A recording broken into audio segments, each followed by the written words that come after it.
তো যারা option trading করতে যাবেন, একদম প্রথম রয়েছেন, শুরু করছেন সবে, তাদের জন্য সহজ স্ট্র্যাটেজি কি হতে পারে? প্রথম জিনিস, যারা অপশন ট্রেডিং করতে যাচ্ছেন, যে সব থেকে আগে স্ট্র্যাটেজি হলো যে কারোর কথা শুনে অপশন ট্রেডিং শুরু করলে কিন্তু মুশকিল আছে।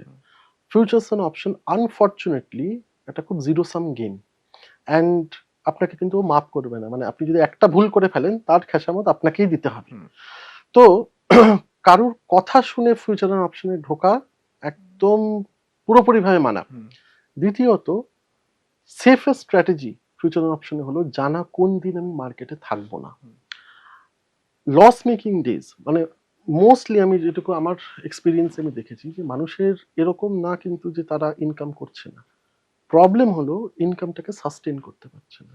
আমি 3 দিন 5 দিন কন্টিনিউয়াস প্রফিট করলাম, একদিন সব প্রফিট নিয়ে বেরিয়ে গেল।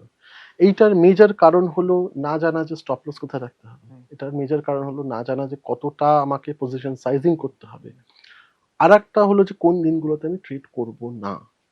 তো সেফেস্ট অপশন বা safest strategy for option trading buying এর দিক থেকে যদি হয়, তাহলে আমি বলবো যে আগে নিজেকে ফিনান্সিয়ালি এডুকেট করা।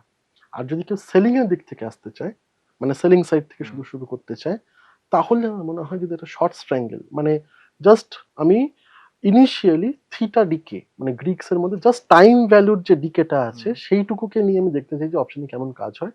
আমার মনে হয় সেটা খুব সেফ একটা স্ট্র্যাটেজি।